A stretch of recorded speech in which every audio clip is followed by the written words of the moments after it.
الحمد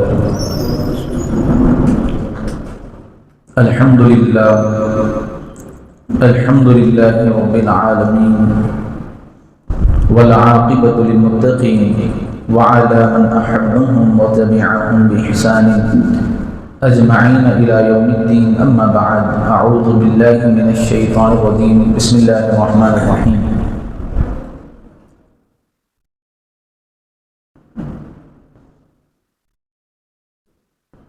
فتقبلها ربها بقبول حسن وأنبتها نباتا حسنا وكفلها زكريا كلما دخل عليها زكريا المحراب وجد عندها رزقا قال يا مريم أنى لك هذا قالت هو من عند الله إن الله يرزق من يشاء بغير حساب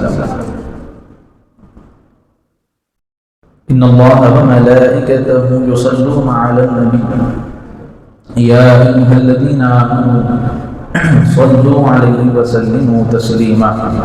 اللهم صل على سيدنا محمد وآل سيدنا ومولانا محمد وبارك وسلم صلاة تنجينا بها من جميع الأحوال وعندك عليهم الدرجات والحمد لله رب العالمين. معزز و مکرم حاضرین کرام، سب سے پہلے اللہ تعالیٰ کا شکر بجا لاتا ہوں کہ جس نے ہمیں اس مبارک دن میں ہمیں اولین ساعتوں میں اپنے گھر میں حاضر ہونے کی سعادت عطا فرمائی ہے، اور اللہ تبارک و تعالیٰ نے اپنی بارگاہ میں اپنی پیشانیوں کو جھکانے کا موقع نصیب فرمایا ہے. میں گواہی دیتا ہوں کہ اللہ کے سوا کوئی معبود برحق نہیں، وہ اکیلا ہے، کوئی اس کا ساتھی اور اس کا شریک نہیں.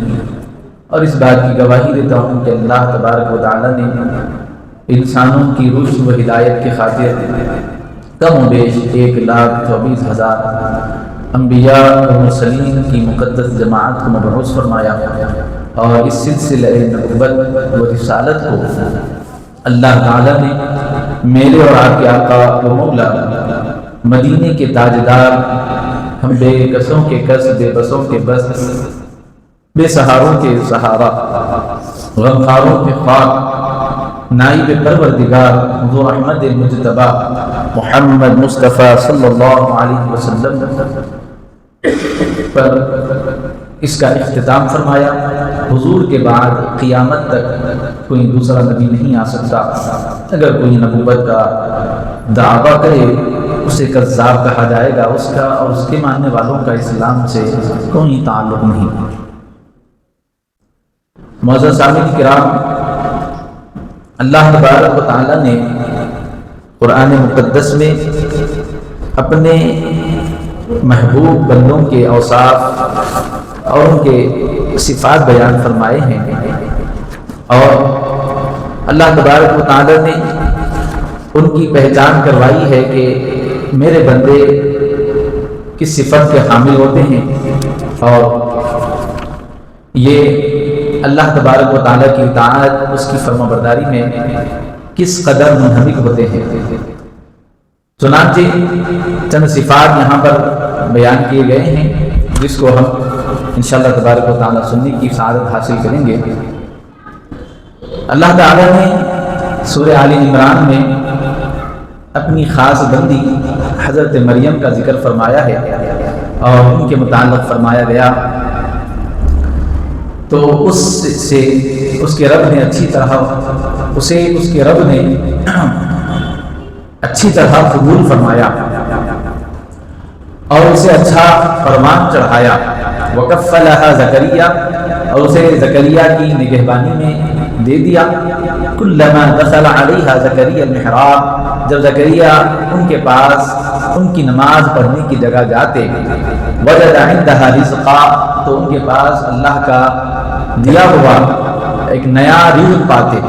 قال یا مریم انى لك هذا، تو انہوں نے کہا اے مریم یہ تیرے پاس کہاں سے آیا ہے؟ قالت هو من عند اللہ، تو آپ نے کہا وہ اللہ کی جانب سے ہے، میرے رب نے مجھے عطا فرمایا ہے، اللہ کی طرف سے ہے۔ ان اللہ یرزق من یشاء بغیر حساب، بے شک اللہ جسے چاہے بے گنتی عطا فرماتا ہے۔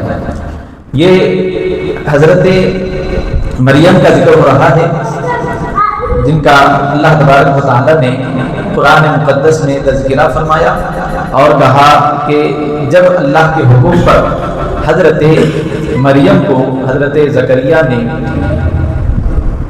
ایک مقام پر چھوڑا تھا جہاں پر آپ اللہ کی عبادت میں منہمک رہا کرتی تھی، اللہ تعالیٰ کی عبادت اور ریاضت میں آپ نے کافی وقت گزارا۔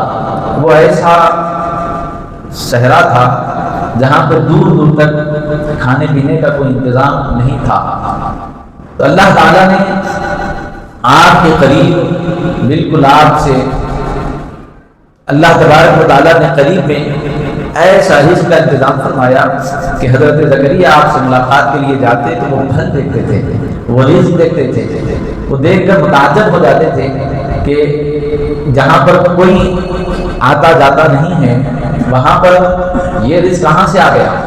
تو حضرت مریم نے کہا یہ تو میرے اللہ کی جانب سے ہے، قالت هو من عند اللہ۔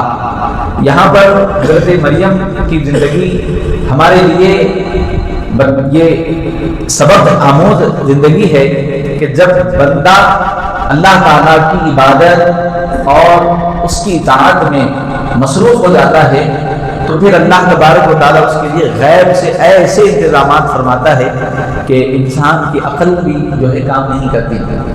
اللہ تعالیٰ کی بندگی، اللہ تعالیٰ کی اطاعت، اس کے حبیب پاک علیہ السلام کی اطاعت میں اصل کامیابی ہے، اور بندہ گمان نہیں کر سکتا اللہ تبارک و تعالیٰ اس کو وہاں سے رزق عطا فرماتا ہے۔ یہ حضرت مریم کی ایک مثال اللہ تعالیٰ نے قرآن میں دی ہے، بلکہ یہی نہیں بلکہ اللہ تعالیٰ نے بہت سے ایسے محبوب بندوں کا ذکر قرآن مقدس میں فرمایا ہے جن کا رزق کا جو ہے ذکر اللہ تعالیٰ نے فرمایا کہ کیسے اللہ تبارک و تعالیٰ ان کے رزق کا انتظام فرماتا ہے۔ اس میں ایک مثال آپ کے سامنے بھی ہم نے جو ہے آپ کے سامنے پیش کی۔ پھر اللہ فرماتا ہے ان اللہ یرزق من یشاء بغیر حساب، بے شک اللہ جسے چاہتا ہے ان گنت عطا فرماتا ہے، یعنی گنتی نہیں کر سکتے اللہ اتنا دیتا ہے، وہ قادر مطلق ہے، ہر شے پر قادر ہے، لیکن بشرط یہ ہے کہ اللہ تعالیٰ کی اطاعت، اس کی فرمانبرداری کے ساتھ جو نوازا جاتا ہے وہ دنیا میں بھی نفع بخش ہوتا ہے اور آخرت میں بھی نفع بخش ہوتا ہے۔ اللہ کی نافرمان قوم کو بھی اللہ تعالیٰ دے رہا ہے، لیکن ان کا جو رزق ہے، ان کا جو مال ہے، ان کا جو نفع ہے وہ صرف زمین کے اوپر ہے۔ زمین سے جب ان کا تعلق ختم ہو جائے گا، زمین پر جب ان کی سانسیں روک دی جائے گی، پھر اس کے بعد وہ دولت، وہ مال، وہ رزق ان کے لیے کام نہیں آئے گا۔ لیکن اللہ تعالیٰ کے محبوب بندے تو اللہ تعالیٰ کی فرما برداری، اس کی اطاعت اور اس کے حبیب صلی اللہ علیہ وسلم کے حکم کے معطل زندگی گزارتے ہیں، تو پھر اللہ تبارک و تعالیٰ ان کے لیے برکتوں اور سعادتوں کے ساتھ دنیاوی ظاہری زندگی میں بھی اللہ تبارک و تعالیٰ ان کے لیے خیر فرماتا ہے، اور جب وہ دنیا سے چلے جائیں گے تو ان کی خبر بھی کامیابی اور ان کے حشر بھی کامیابی کے ساتھ آتا ہے۔ تو بہرکیف عرض یہ کرنا ہے کہ انسان کو یہ سوچنا چاہیے اور انسان خاص مسلمان کو یہ فکر کرنی چاہیے کہ وہ اپنے متعلق کس شے کی محنت کر رہا ہے۔ دنیاوی اعتبار سے صرف وہ محنت کر رہا ہے، آخرت کو بھلا بیٹھا ہے تو اپنے آپ کو جھنڈوڑے، اپنے آپ کی فکر کرے، اپنی آخرت کی طرف اپنی توجہ کو لائے، ورنہ ایسا نہ ہو کہ پھر ایسا وقت آ جائے پھر موت ہم پر آئے اور ہم کچھ نہ کر سکے۔ ایک بزرگ رحمت اللہ تعالیٰ علیہ کے متعلق پوچھا گیا، آپ سے سوال کیا گیا، کہا گیا کہ ہم دنیا کے لیے کتنی محنت کریں، دنیا کے واسطے کتنی محنت کریں؟ تو آپ نے بڑا پیارا جواب دیا اور فرمایا کہ تم دنیا کے لیے اتنی ہی محنت کرو جتنا اس میں رہنا ہے، اور آخرت اور خبر کی اتنی ہی تیاری کرو جتنا آپ کو وہاں پر گزارنا ہے۔ کیا بتایا جا رہا ہے؟ دنیا تو چند روزہ ہے اور خبر اور حشر یہ طویل مدت ہے۔ دنیا کے مقابلے میں خبر کی زندگی طویل، اور خبر کی زندگی کے بعد حشر کی زندگی تو ہمیشہ کی زندگی۔ تو خبر اور حشر یعنی جہاں پہ زیادہ رہنا ہے وہاں کے لیے محنت بھی زیادہ ہونا چاہیے، لیکن آج انسان دنیا کے لیے اتنا وقت نکالتا ہے، اتنی محنت کرتا ہے کہ دین قسطوں میں ہے. یہ دنیا کے واسطے وہ وقت اپنے اوقات میں قسطوں کی طرح وقت دیتا, لیکن یہ الٹا ہو گیا. دنیا کے واسطے وقتی وقت ہے, لیکن جب دین کا معاملہ آ گیا تو قسطوں میں وقت نکالا گیا. 4 نمازوں 5 نمازوں میں سے 2 نمازیں چھوڑ دی جا رہی, بلکہ ہو سکے تو تیسری نماز بھی چھوڑ دے رہے. بعض لوگ ہیں جو 2 نمازیں پڑھنے کا رجحان رکھتے ہیں, بعض لوگ ہیں انکار کرنے والے نہیں ہیں لیکن عادی جو بن چکے ہیں. بعض مغرب کثرت سے لوگ آتے ہیں, عصر میں اس کے مقابلے میں کم, ظہر میں عصر کے مقابلے میں کم, فجر میں پوری نمازوں کے مقابلے میں کم. یہ حالت ہے ہماری, یہ نمازوں کے مطابق. جبکہ ہونا کیا چاہیے؟ اللہ تعالیٰ نے اپنے محبوب اولیاء کرام کا ذکر کرتے ہوئے قرآن میں فرمایا کہ وہ راتوں کو تھوڑی دیر سوتے ہیں اور پھر جاگ کر کیا کرتے ہیں؟ اللہ کی عبادت کرتے ہیں.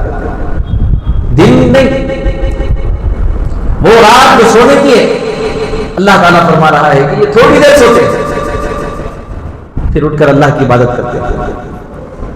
یقیناً رات سونے کے لیے بنائی گئی ہے, لیکن اللہ کے محبوب بندوں کی یہ شان. ایسا نہیں ہے کہ بندہ رات بھر سوئے, فجر کی نماز کے لیے اٹھ گیا تو اس کا رات کا سونا کوئی معیوب ہے.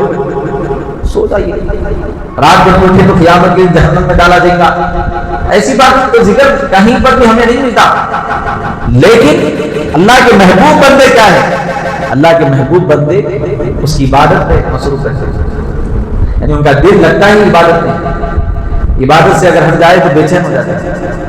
جیسے اگر عام طور پہ اگر آج مثال دی جائے کہ ہم ہمارا سیل فون اگر ایک دن کے واسطے سوئچ آف کر لیے, ہماری کیا کیفیت ہو جاتی ہے آج؟ ایک دن اگر ہم اپنا فون عمدن بند کر لے ہماری حالت کیا ہو جاتی ہے؟ بلکہ نماز کے اوقات میں بھی اگر کوئی سوئچ آف کر لے تو نماز کے فوری بعد بے چینی کے ساتھ کھول دیتا ہے کہ کہیں لوگ اس کو کال تو نہیں کرتے. یہ حالت ہے آج ہماری. یہ حالت جو ہماری اس کو لے کر ہے, یہی حالت اولیاء کرام کے اللہ کو لے کر ہے. یہی کیفیت اولیاء کرام کی زندگی میں اللہ تعالیٰ کو لے کر ہے. وہ خواہش کرتے تھے نماز پڑھتے تو ان کی یہ خواہش ہوتی تھی کہ نماز جس کے خاطر پڑھی جا رہی ہے کاش اس کا دیدار بھی جلدی نصیب ہو جائے. ہم جس کے حکم کی تعمیر کر رہے ہیں کاش کہ ہم اس کے جلد سے جلد دیدار کر لیں. یہ خواہش رکھنے والے اولیاء کرام جن کی تمنا یہ ہوتی تھی کہ وہ عبادت کرنے کے بعد ان کی غرض یہ ہوتی تھی کہ مجھے اس کے عوض جو نعمت ملنے والی ہے وہ اللہ کا دیدار ہے. بلکہ حدیث شریفہ میں آیا ہے اہل جنت کو جنت میں سب سے زیادہ مزہ اللہ کے دیدار کے بعد آئے, اور وہ اللہ کا دیدار یہ سب سے بڑی نعمت ہے جنت کی ہوگی. جنت میں بھی وہ مزہ نہیں ہے جو اللہ کے دیدار میں. تو بندہ عاجز یہ زندگی کا معمول بنائے کہ میری زندگی کا مقصد اللہ تعالیٰ کی اطاعت ہے, اس کی فرما برداری ہے, اس کے دیدار کی تیاری ہے. عام طور پہ ہمارے پاس اگر کوئی بڑا مہمان آ رہا ہے تو ہم کیا کرتے ہیں؟ تیاری کرتے ہیں. اس کی شایان نشان پکوان پکائے جاتے ہیں, گھر کو سجایا جاتا ہے. عام روٹین سے ہٹ کے ہماری ڈشز بنتی ہیں تاکہ وہ مہمان ہمارے گھر پر آئے تو ہم سے خوش ہو جائے. تو جب ایک انسان کی زندگی میں یہ اہمیت ہے تو ہمیں بھی اللہ تعالیٰ کی بارگاہ میں پہنچنا ہے. اچھا, پھر دو طرفہ یہ کیفیت ہوتی ہے. ایک تو جہاں کسی کا نہ رہے ہیں تو وہ اپنی تیاری کرتا ہے. اچھا, یہ خود جا رہا ہے تو یہ خود بھی اپنی تیاری کرتا ہے, تحفے تحائف لے لیتا ہے, اچھا لباس پہنتا ہے, اور جہاں جاتا ہے وہاں پر ان کو تحفے دیتا ہے. ہمیں بھی اللہ کی بارگاہ میں پہنچنا ہے.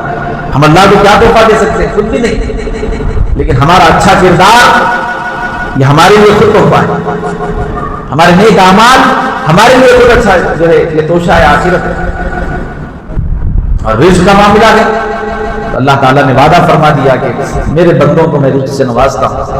اہل علم حضرات کو اللہ نے فرمایا کہ بلکہ علم کی شان کیا ہے؟ جو طلب علم رکھتا ہے اس کے لیے حدیث میں آیا ہے طلب العلم تکفل اللہ له برزقہ، فرمایا گیا کہ جو علم کا طالب ہوتا ہے اللہ اس کے رزق کا ضامن ہو جاتا ہے۔ طلب علم رکھنے والے کی جو شان ہے کہ جو خود علم والا ہو جائے اللہ اس کے رزق کا کیسا وعدہ فرماتا ہے۔ ویسے تو پوری کائنات بلکہ ہر مخلوق کا روزی دینے والا اللہ ہے۔ وما من دابۃ فی الارض الا علی اللہ رزقها، اور زمین پر چلنے والا کوئی ایسا ہے ہی نہیں جس کا رزق اللہ کے ذمہ نہ ہو۔ اللہ وعدہ کر رہا ہے، اللہ فرما رہا ہے زمین پر چلنے والا کوئی ایسا ہے ہی نہیں جس کا رزق کا ذمہ دار میں ہوں، اور وہ سب سے بہترین ذمہ دار ہے اللہ۔ اللہ سب سے بہترین ذمہ دار ہے، وعدے کا نبھانے والا سب سے بڑا اللہ، سب سے بڑا سچا اللہ، جس کا وعدہ ہے رزق دینے کی ذمہ داری میری ہے، رزق تم کو مل کر رہے گا، لیکن تم رزق کی تلاش میں ایسے غافل نہ ہو جاؤ اللہ ہی کو بھول بیٹھو۔ اللہ تعالیٰ کے اولیاء کی صفت بیان کی گئی سورہ ممتحنہ میں اللہ تبارک و تعالیٰ ارشاد فرماتا ہے اللہ کے نیک بندے کیا دعا کرتے ہیں؟ ربنا علیک توکلنا والیک انبنا والیک المصیر۔ یہ اہل ایمان اللہ کے محبوب بندے مومن صالح بندے کی دعائیں ہیں۔ اگر اس آیت کو ہم اپنی زندگی میں اگر لاگو کرنے میں کامیاب ہو گئے تو دنیا بھی کامیاب ہے، خبر بھی اور ہر شخص۔ ربنا، اے ہمارے رب، علیک توکلنا، ہم نے تجھ پر بھروسہ کیا، تجھ ہی پر بھروسہ کیا۔ کون ہے اللہ کے سوا جس پر بھروسہ کیا جائے گا؟ سب سے بڑا اور سب مالکوں کا مالک اللہ، ایسا مالک جو تمام اختیار والا ہے، کسی کا محتاج نہیں ہے۔ نیک بندے دعا کرتے ہم نے تجھ ہی پر بھروسہ کیا، وَإِلَيْكَ أَنَبْنَا، اور ہم نے تیری ہی طرف رجوع کیا، وَإِلَيْكَ الْمَصِيرُ، اور سب کو اللہ تعالیٰ فرما رہا ہے یہ نیک بندے ہیں جو کہتے ہیں سب کو تیری ہی طرف لوٹنا ہے۔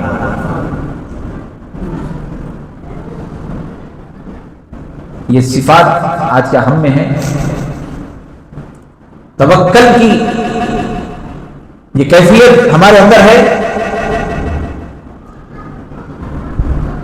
کہ واقعتاً یہ ہماری جو زبان کہتی ہے اللہ پہ ہمارا بھروسہ ہے، دل بھی زبان کے تابع ہے ہمارا،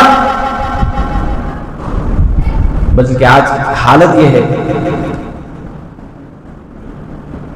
اگر کوئی عہد کر رہا تو وعدہ اور اس نے کہا انشاءاللہ میں کر دوں گا، تو سامنے والا بولتا انشاءاللہ نہ تو بولو بھائی، کرتے نہیں کرتے بولو،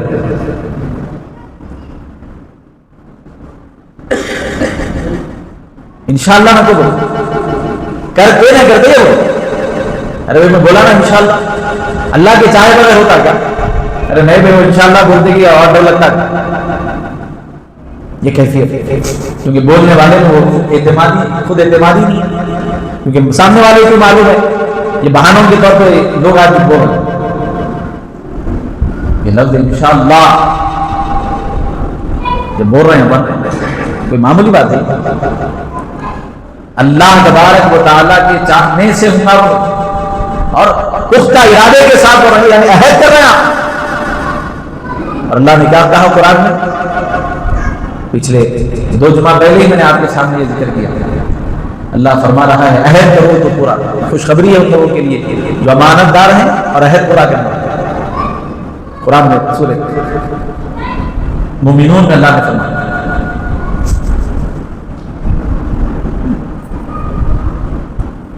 والذین هم بأماناتهم وعهدهم راعون، اللہ نے قرآن میں فرمایا۔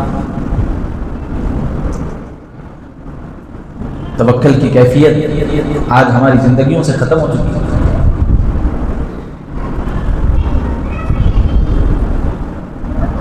رزاق اللہ ہے، رزق دینے والا، لیکن اللہ کی طرف سے توجہ ہٹ کے پوری دنیا کی طرف ہماری توجہ ہے، اللہ کی طرف نہیں۔ پھر اللہ رزاق، رزق دینے والا اللہ ہے، رازق کو چھوڑ کے مخلوق کے پیچھے پڑے ہوئے، کچھ تو بھی بن جاتا کہ کیا ہے۔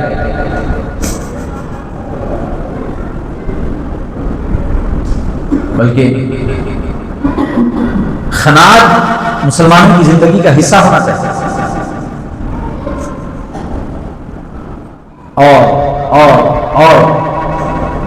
اور کی چاہ آدمی گمراہیت میں لے کے جائے۔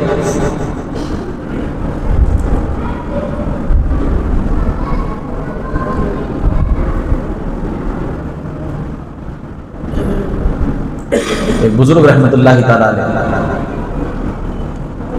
کے پاس ایک صاحب تشریف لائے، آ کے بولے حضرت میرے گھر کا افتتاح ہے، اوپننگ سرمنی، گھر بھرو نہیں ہمارے پاس، بولتے آئیے۔ بولے میاں میں نہیں آتا۔ نہیں حضرت آپ کے قدم پڑ گئے تو کافی اصرار کرنے کے بعد حضرت بولے ٹھیک ہے، میری چند شرطیں ہیں، ان شرائط کے ساتھ آتا ہوں۔ ٹھیک ہے آپ بولے میرا دل جہاں بولا وہاں بیٹھتا ہوں، یہاں زبردستی نہیں کرنا، یہاں بیٹھو وہاں بیٹھو۔ جی اچھی بات ہے، انہوں سمجھ رہے ہیں مسرت پہ نہیں بیٹھ کے چٹائی پہ بیٹھتے ہوں، بیٹھ جاتے آ گئے تو بس۔ میرا دل جو بولا وہ کھاتا ہوں، یہاں یہ کھاؤ وہ کھاؤ، زبردستی نہیں کرنا۔ اچھی سادہ سیدھا پکا بولتے ہوں گے، پکا دیں گے کھلا دیں گے، ان کے خیالات میں انہوں ہے، ان کے خیالات میں۔ پھر بولے میاں جو میں حکم دیا وہ کرنا دیکھو۔ اچھی بات ہے، نماز پڑھو بولتے ہوں گے، سچ بولو بولتے ہوں گے، اچھی بات ہے، بولتے ہیں کیا کرنا ہے۔ دن طے ہو گیا، اعلان کر دیے کہ فلاں بزرگ تشریف لا رہے ہیں، بہت بڑے بزرگ تشریف لا رہے ہیں۔ دن آیا، وقت مقررہ پر گئے، اب حضرت آ رہے ہیں، بھیڑ بھاڑ بھی بہت زیادہ ہوتا ہے۔ حضرت آنے کے بعد پہلی بار بولے تھے جہاں دل بولا وہاں بیٹھتا ہوں، تو پائیدان جہاں پہ بچھایا جاتا وہاں پہ بیٹھ گئے تھے، یعنی گھر کی چوکھٹ کے بعد بیٹھ گئے، اندر نہیں۔ حضرت میں کیا بولا تھا؟ جی اچھا، کھانے کا وقت آیا، بہترین دسترخوان بچھا کے ایک سے غذائیں اس وقت کی جو بھی تھی بنا کے رکھ کے، سادی غذا بھی رکھ دی۔ حضرت کو جو دل بولا کھا لیں گے۔ حضرت کیا کرے، اپنے پاس سوکھی روٹی رکھی ہوئی تھی وہ نکال کے 2 ٹکڑے کھائے۔ حضرت میرا دل جو بولا کھاتا ہوں۔ اب پوری محفل ختم ہوئی، اختتام کا جب وقت آیا تو بولے میں بولا تھا میں جو بولا وہ کرنا، یہ حکم، آگ لگاؤ۔ اس کے اوپر بڑا سا پتھر رکھا، جب وہ گرم ہو گیا تو اس کے اوپر چڑھ کے بولے الحمدللہ میں آج 2 سوکھی روٹی کے ٹکڑے کھایا۔ بول کے اتر کے بولے جو آج کیا کیا کتنے نوالے کھایا، اس کے اوپر ٹھہر کے بولنا، چلے جانا گھروں کو۔ چیخا نکل گیا سب سے۔ ایک صاحب بولے مجلس میں سے حضرت یہ تو آپ کی کرامت ہے۔ تو حضرت غصے میں آئے، آ کے بولے آج تو بول کے بچ جا رہے ہیں یہاں تم، کرامت ہے بول کے، کل قیامت کا دن ہوگا، تانبے کی زمین ہوگی، سورج سوا نیزے پہ ہوگا، پوری زندگی کے حالات کیا کھائے کیا پیے کیا کمائے، کس کو دیے کیسا لیے، یہ سب کچھ بولنا ہے۔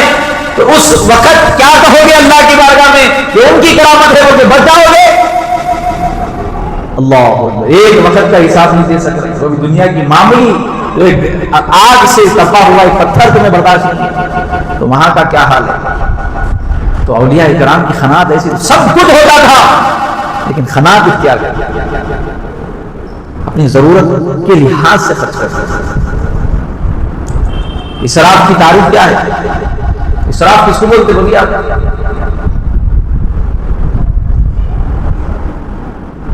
دو آئٹم پکا کے کھانے کو اسراف نہیں بولتے.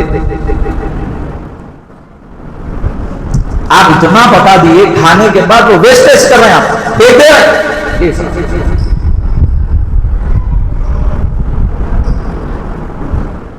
اپنے دسترخوانوں کو وسیع کریے. آپ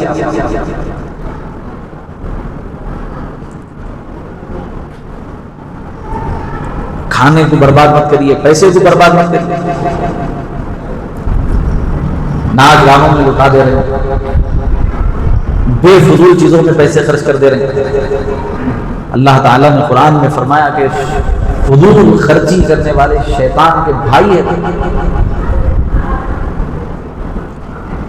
آج ہمارے پاس فضول خرچیوں کا بھی نہ رکنے والا سلسلہ تھا. آج پیسوں کی ریل بھی اچھی ہے، دسترخوانوں پہ کھانے بھی اچھے، اس کے باوجود بھی توکل میں بالکل گراوٹ، دور دور تک یہ زندگیوں میں غائب ہو گئے. اللہ کے محبوب بندوں کی شان کیا ہے؟ ہم نے تجھ پر بھروسہ کیا، تجھ ہی پر بھروسہ کیا. وَإِلَيْكَ أَنَبْنَا، تیری طرف رجوع کیا. وَإِلَيْكَ الْمَصِيرُ، پھر پلٹ کر تیری ہی طرف ہم کو آنا ہے. یہ اللہ کے محبوب بندوں کی بولی ہے. اور یاد رکھو توکل اللہ کی شان ہے، یہ صرف اس کے لیے خاص ہے، اسی کے لیے خاص ہے. توکل اللہ سے اور توسل مخلوق سے. توسل کرنا ہی توحید ہے، کیونکہ توکل مخلوق سے نہیں بلکہ رب کی شان ہے. یعنی بھروسہ اللہ پہ، ہاں وسیلہ اللہ نے ایک دوسرے کا بنایا. اگرچہ کہ اب ایک دوسرے سے کام کاروبار لین دین کرتے یہ وسیلے ہیں، لیکن بھروسہ اللہ. رزق دینے والا کون؟ اللہ ہے بس. پھر اللہ تبارک و تعالی قرآن مقدس میں اہل اللہ کی شان بیان کر رہا ہے. ایمان والے کون ہیں؟ یا ایھا الذین آمنوا، فرمایا اے ایمان والو اذکروا اللہ، اللہ کا ذکر کرو. کتنا؟ ذکرن کثیرا، کثرت سے اللہ.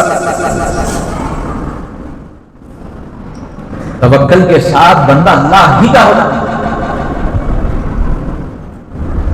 اور دنیا چند روزہ ہے.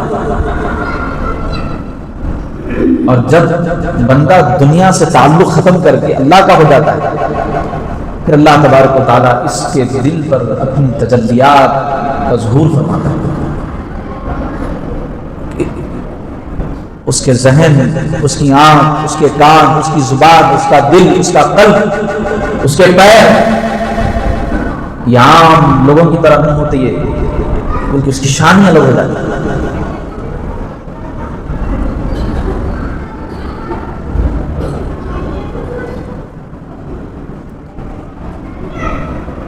ایک بزرگ رحمۃ اللہ تعالیٰ علیہ کے متعلق حضرت امام غزالی رحمۃ اللہ تعالیٰ علیہ نے لکھا ہے،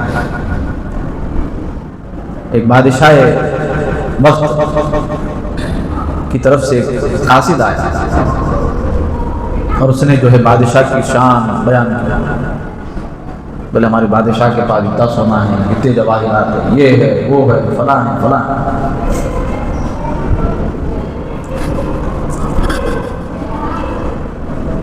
تو بزرگ بولے اچھا میاں میرے کو طہارت کو جانا ہے، ذرا ایک اینٹ کا ڈیلا لے کے، اور صرف اینٹ کا ڈیلا لانا. وہ گئے، اینٹ کا ڈیلا، مٹی کا ڈیلا اٹھا رہے ہیں، وہ سونا بن جاتا. حکم تھا مٹی کا ڈیلا لانا، پھینک دیے. دوسرا اٹھے وہ بھی سونا، تیسرا اٹھے وہ بھی سونا، جو اٹھا رہے سونا بن جاتا. آخر میں دنگ آگے اللہ کے محبوب بندے کے بعد آ کے بولے حضرت اتنا کرو، میں جو اٹھا رہا ہوں سونا بن جاتا، ان کا ڈیلا مل رہا ہی نہیں.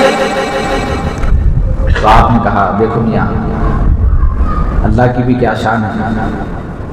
بولے سونا جو ہے انسان کو پاک بھی نہیں کر سکتا،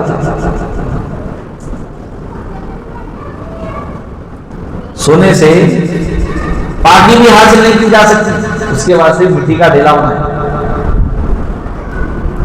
تو تم میرے سامنے آ کہ ہمارے بادشاہ کا یہ ہے وہ ہے وہ ہے یہ کچھ نفع ہے کیا مجھے؟ میرے سامنے ایسی بات کر تو دنیا میں بھی نفع بخش آتے ہیں۔ یہ سونا تو دنیا میں بھی نفع بخش نہیں ہے کیا؟ تیمم اگر کرنا ہے سونے پہ تیمم ہو سکتا ہے؟ بولیے نا بولیے، کتنا پیارا برس دے رہے نہیں۔ بہلول دانا خلیفہ ہارون رشید کے دربار میں پہنچے تھے، بیٹھے ہوئے بڑے بڑے لوگ ہارون رشید کے پاس آ رہے ہیں جا رہے ہیں آ رہے ہیں جا رہے ہیں، بہت بڑے بادشاہ تھے۔ زبیدہ کی بیوی کا نام تھا۔ میدان عرفات میں آج بھی وہ پانی کا نظم رکھا ہوا ہے، دیکھیں نا حاجی صاحب، عمرے کو جانے والے لوگ نے دیکھ کے آ گیا، عراق سے سپلائی تھی پانی کے زمانے میں، اس زمانے میں کتنا بڑا خرچہ کرے ان کے شوہر کے بعد۔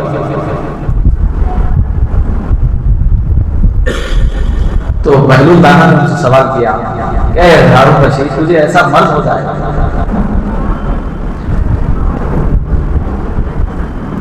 پانی پینے کے بعد پیشاب نہ نکلے اور دنیا میں کوئی حکیم نہ اس کا علاج کرنے والا سوائے ایک کے،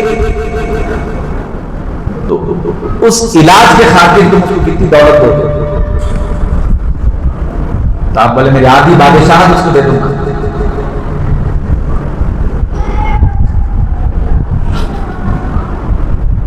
میں اس کی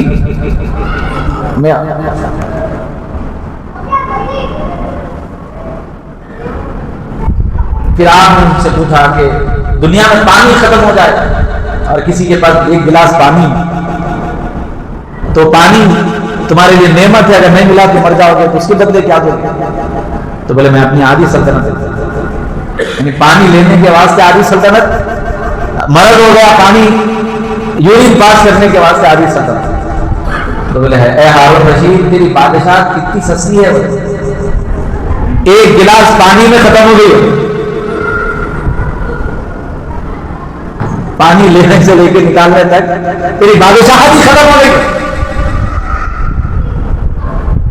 تو ایسے لوگوں کی آج صحبتیں ختم ہو گئی،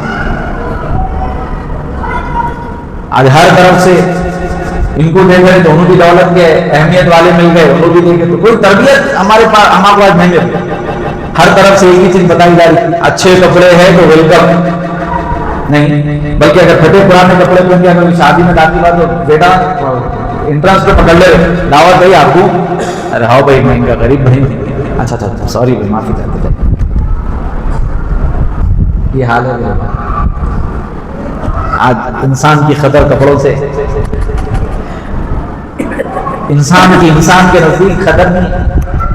آپ کتنے اچھے کپڑے پہنے ہوئے ہیں آپ کی قدر، آپ کتنی اچھی گاڑی سے اتر رہے ہیں آپ کی قدر، لیکن میرے آقا صلی اللہ علیہ وسلم نے فرمایا، صحابہ اکرام نے پوچھا یا رسول اللہ قیامت میں آپ کو کہاں تلاش کرنا؟ بولے میری امت کے متوکل لوگوں میں تلاش کرنا، توکل کرنے والوں میں، قناعت کرنے والوں میں تلاش کرو۔ عام لفظوں میں اگر بولا جائے مجھے میری امت کے غریبوں میں تلاش کرو، میں تمہیں وہاں ملوں گا۔ مرسڈیز پھرنے والوں کے پاس تلاش کرو بولے نہیں، عالی شان بنگلوں والوں میں تلاش کرو نہیں، میری امت کے غربا میں تلاش کرو۔ حضور کو تلاش کرنا ہے قیامت میں تو سرکار بتا ضرورت ہے اس بات کی۔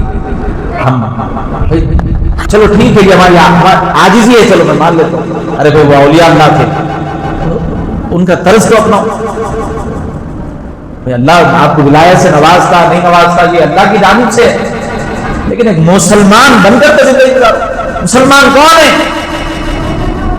رسول اللہ نے فرمایا جس کی زبان ہاتھ سے دوسرا مسلمان محفوظ رہے۔